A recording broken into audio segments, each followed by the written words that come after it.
मैं ये तो नहीं कहूँगा कि आप नोट इकट्ठे करो, आप सेवा का कोई संकल्प ले लीजिए। तो मेरा आपसे हाथ जोड़ करके प्रार्थना है, किसी भी शौक में लगिए, जीव सेवा करिए, आप भी प्रसन्न होंगे और सामने वाला भी, जिसने सृष्टि रचना की है वो भी आपको आशीर्वाद देगा।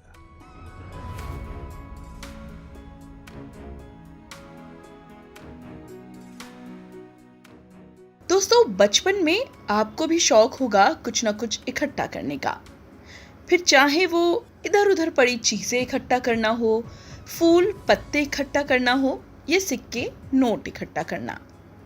बचपन में शायद ये शौक मन को भाते हैं, लेकिन बड़े होने के बाद अक्सर लोग इन आदतों को भूल जाते हैं या इंटरेस्ट कम हो जाता है। कभी समय का अभाव तो कभी फायदा न दिखना, कारण कुछ भी हो सकता है। दोस्तों, आपको भी शायद ये लगता होगा कि पुरानी चीजें इकट्ठे करने से अब क्या फायदा। तो आज हम आपको एक ऐसे शख्स से मिलवाएंगे जिन्होंने अपनी इस बचपन की आदत को कायम ही नहीं रखा, बल्कि इसके सहारे अपने शहर की नहीं बल्कि राष्ट्रीय स्तर पर भी पहचान बनाई, और ये भी साबित किया कि कैसे उनका ये शौक सिर्फ शौक नहीं, नई पीढ़ी के लिए सीखने की प्रक्रिया में लाभदायक हो सकता है। हम आपको मिलवाने जा रहे हैं retired bank officer Bharat Bhushan ji से। भारत भूषण जी की पहचान एक बैंक ऑफिसर से कहीं ज्यादा है। बचपन के अपने साधारण से शौक को कैसे बुलंदियों पर लेके गए, आज उन्हीं से सुनेंगे उनकी कहानी। मेरा नाम भारत भूषण गुप्ता, मैं बीकानेर में ही पैदा हुआ, बीकानेर में ही मेरी कर्म भूमि रही। बैंक ऑफ बड़ौदा में मैं मैनेजर पद से 2010 में रिटायर हुआ था। क्योंकि बैंकर था तो पैसे आते जाते बहुत देखे, गिने भी, और नई नई चीज़ों को देखने से उन्हें संग्रह करने का शौक़ हुआ। तो आज मैं रिटायरमेंट के बाद जब मेरे पास पैसा आया और समय भी मुझे मिला, तो मैंने करेंसी, कॉइन्स, स्टैम्प्स, बैंकों के चेक और विभिन्न प्रकार के एटीएम कार्ड संग्रह करना प्रारंभ किया। और इनका मैं स्कूलों में निःशुल्क प्रदर्शनी लगाता हूं, जिससे बच्चों को हमारे विरासत के बारे में जानकारी मिल सके।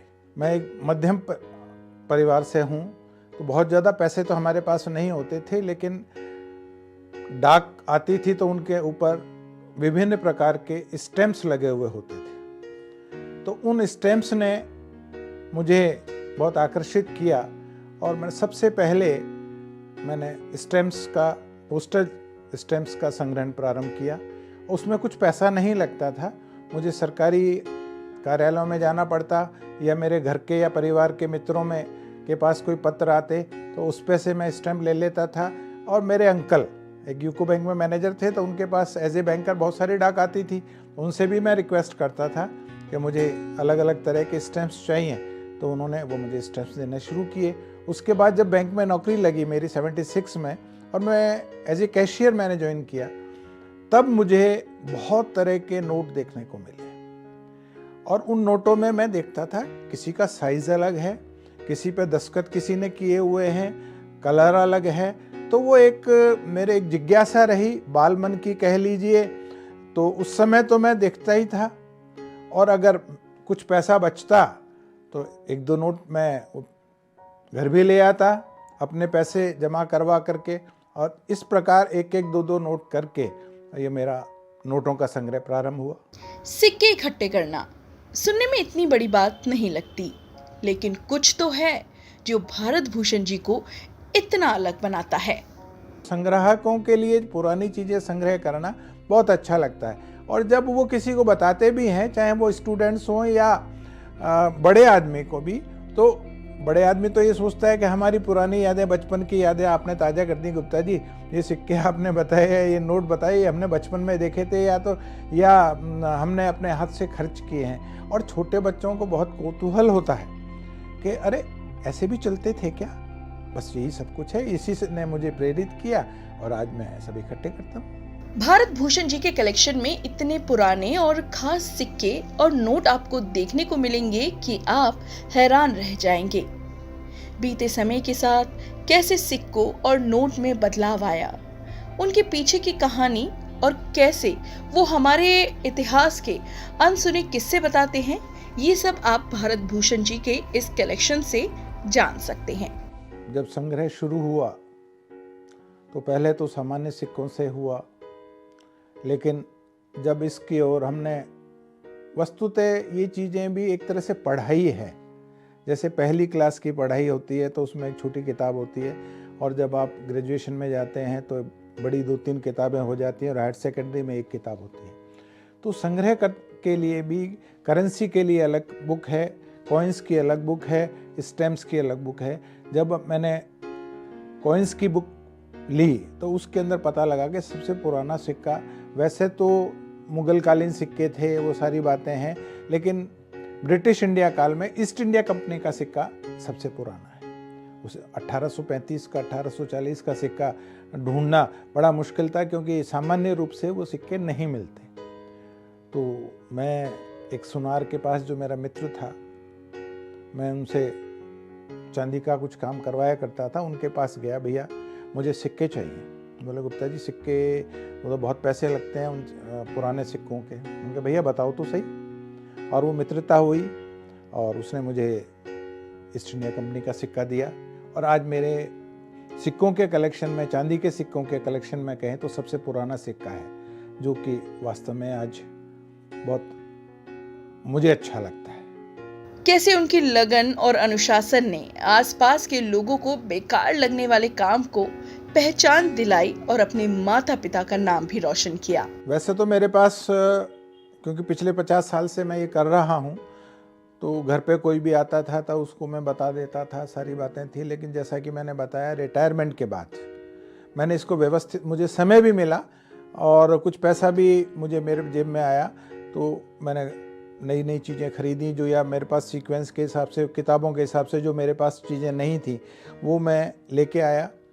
और सबसे पहले मेरी एक प्रदर्शनी पोस्ट एंड टेलीग्राफ डिपार्टमेंट ने एक जन सामान्य में संग्रहकर्ताओं के लिए आयोजित की थी 2013 में, तो उसके अंदर मैंने भाग लिया था। और तभी और दूसरे लोगों से भी मेरा संपर्क हुआ, उनको भी ये पता लगा कि इनके पास इस प्रकार की चीज़ें हैं।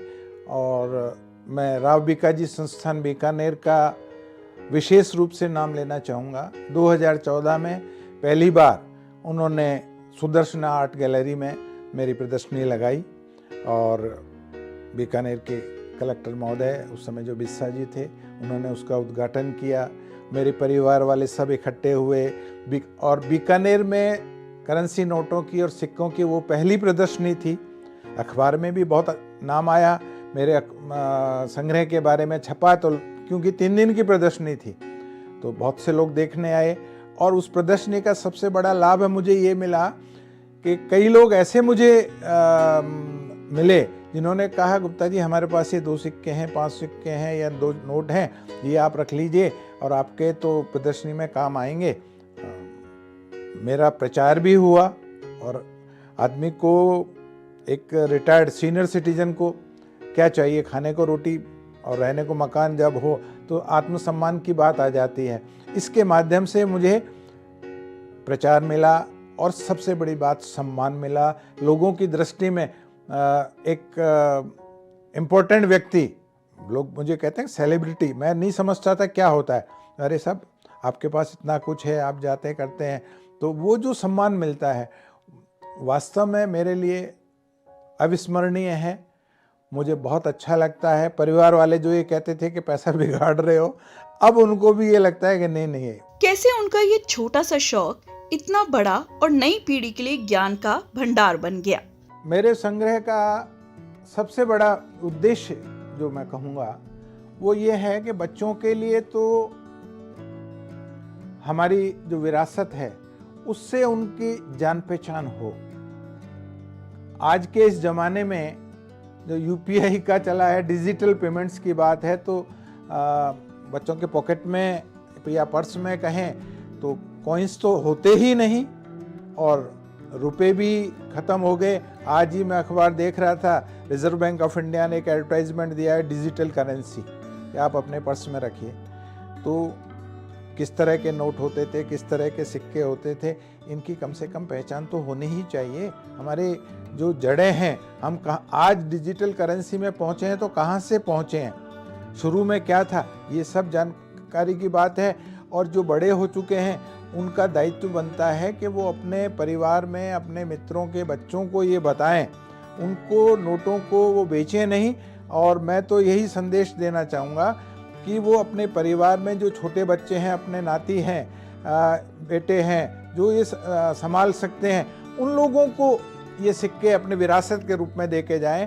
तो आवश्यक नहीं कि वो करोड़पति बना के जाएंगे, लेकिन कम से कम उनके पास हमारी विरासत का चिन्ह तो होगा कि हाँ, हमारे दादा परदादा इस तरह के नोट चलते थे या इस तरह के सिक्के चलते थे। ये सब चीज़ों की जानकारी तो कम से कम होनी ही चाहिए। हमारा अतीत कैसा था, हमने किस तरह से उन्होंने अपनी जीविका से ज्ञानोपार्जन किया, ये सब कुछ एक सिक्का अगर पड़ा है, मान लीजिए गांधी जी का उनकी जन्म शताब्दी का सिक्का है, तो गांधी जी के बारे में भी बताएगा और बताएगा कि कितने बड़े गांधी जी थे। एक मेरे पास स्टैम्प है, मैं अपने मित्र को बता रहा था, उसमें प्रेमचंद का फोटो है। उन्होंने प्रेमचंद का गोदान तो पढ़ा था, लेकिन प्रेमचंद को वो जानते नहीं थे।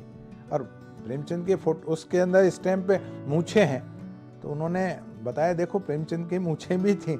इस प्रकार की चीजें भी होती हैं।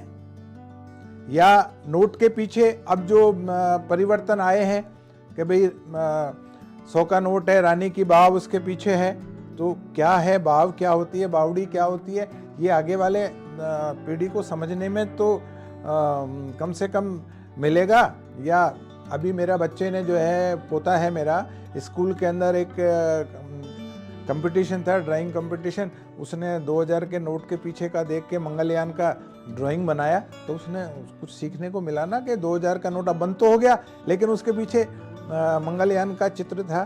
तो ये सब चीज़ें हैं, हमारी विरासत को संभालने के लिए हम लोग ये कर रहे हैं, और कुछ नहीं है, कमाई का कुछ नहीं। हर व्यक्ति का अपने सफलता के लिए और अपने याददाश्त को संजोने के लिए कोई न कोई शौक होना बहुत आवश्यक है। और यह शौक उसकी पीढ़ियों को तो बताता ही है। इसके अतिरिक्त जैसे मैं हूँ, जीवन की दूसरी पारी खेल रहा हूँ। मैंने नौकरी की बैंक में, तो पारिवारिक दायित्व थे, लेकिन आज मैं इस संग्रह के माध्यम से अपना समय बहुत अच्छी तरह पास करता हूँ। मेरे से मिलने जुलने वाले भी आते हैं, टेलीफोन पर भी मेरी बहुत सी बात होती है, कोई लोग मेरे से जानकारी लेने भी आते हैं। तो सबसे मेरा ये निवेदन है कि इस प्रकार किसी न किसी शौक के साथ वो अवश्य जुड़ें। मैं ये तो नहीं कहूँगा कि आप नोट इकट्ठे करो, आपका जो भी जिसमें भी शौक हो। किसी को गाना गाने का शौक होता है, कोई ढपली बजाता है, और हमारे यहाँ तो भारत रत्न मिला है बिस्मिल्लाह जी को, उनको पैशन था ना, वो तो बजाते ही थे भाई। तो वही बात है, कुछ न कुछ होना चाहिए जिंदगी के अंदर। बिना पैशन के तो मज़ेदारी नहीं है। अगर इसको सफलता से जीना है, आप कोई भी पैशन रखिएगा। कोई घुड़सवारी करता है, कोई साइकिल चला करके भी अपना नाम कमाता है, तो ज़रूरी नहीं है कि आप जो है क्रिकेट से ही बड़े बन सकते हैं। आप भारत रत्न की सीरीज़ देखिए या पद्म विभूषण की सीरीज़ देखिए, सब तरह के लोगों को मिलते हैं। और जापान के अंदर तो भाई इसी से 100 साल से ऊपर की उम्र निकल जाती है बागवानी करने से ही, क्योंकि उनको नेचर के साथ मिलजुल के रहते हैं, उनको ऑक्सीजन मिलती है।